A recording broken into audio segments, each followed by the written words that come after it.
প্রিয় দর্শক, আসসালামু আলাইকুম। দেখেন, এই চায়নার জঙ্গলে মরুভূমি এলাকায় কিভাবে পশুগুলো খেলা করতেছে। দেখেন কতটি জিরাফ এবং বাঘ এবং অন্য প্রাণী সহকারে কীভাবে আনন্দর সহিত খেলা করতেছে। দেখেন, এটা যদি আমাদের বাংলাদেশের কোনো জঙ্গলে বা কোনো মরুভূমিতে যদি এভাবে খেলা করতো, তাহলে কি ওরা খেলা করতে পারতো না। তখন কী করতো, আমাদের বাঙালিরা তাদেরকে বিরক্ত করতো। দেখেন চায়নার লোক কত ভালো, তাদেরকে কোনো প্রকার বিরক্ত থেকে বিরত রাখছে। তাদের মনে তারা খেলা করতেছে, ঘুরতেছে, ফিরতেছে, খাইতেছে।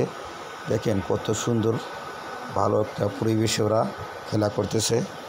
দেখেন, আশা করি আপনাদের ভিডিওটা দেখে ভালো লাগবে, এবং যদি আপনাদের ভালো লাগা থাকে লাইক, কমেন্টস, শেয়ার করে দেবেন এবং চ্যানেলটি সাবস্ক্রাইব করে দিবেন। এটাই আপনাদের কাছে আমার একটা অনুরোধ। বন্ধুরা, দেখেন আপনারা কীভাবে খেলা করতেছে।